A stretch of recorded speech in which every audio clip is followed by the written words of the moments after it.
Last week, he was taken off suicide prevention watch in Cuyahoga County Jail. Jail logs show Ariel Castro spending most of his time sleeping, lying in his bunk, watching television, and occasionally drawing. Well, Kristen Volk went inside the jail where Castro is now living, and she's live on 5 with that story, all new at 5:30. Kristen, I'm sure this was quite eye-opening. Lee, it was certainly eye-opening to be on the inside, and it was much bigger than I thought. There are actually 2 jails. Each one has 11 floors, and at the top of one of them is Castro's cell. You're now inside the Cuyahoga County Jail, home to more than 2,000 inmates today, including Ariel Castro in isolation.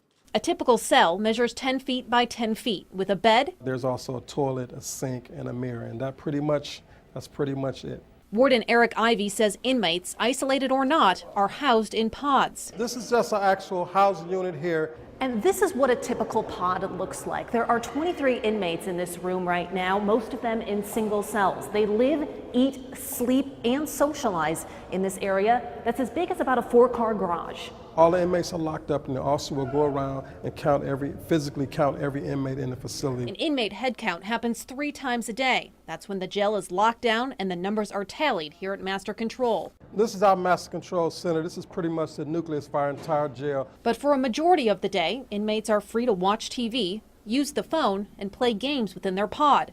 That goes for Castro, too. We just have to make sure that they're separate from the general population. The only difference is that as an isolated inmate, he never interacts with anyone else. These are just holding areas over here for inmates once they come from the Sally Port. Ivy says his jail books about 80 to 100 inmates per day.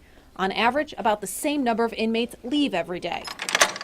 But over the years, the jail population has steadily grown, leaving him no choice but to get creative with how space is used here. At one point, these were all offices, but they were since converted into housing units.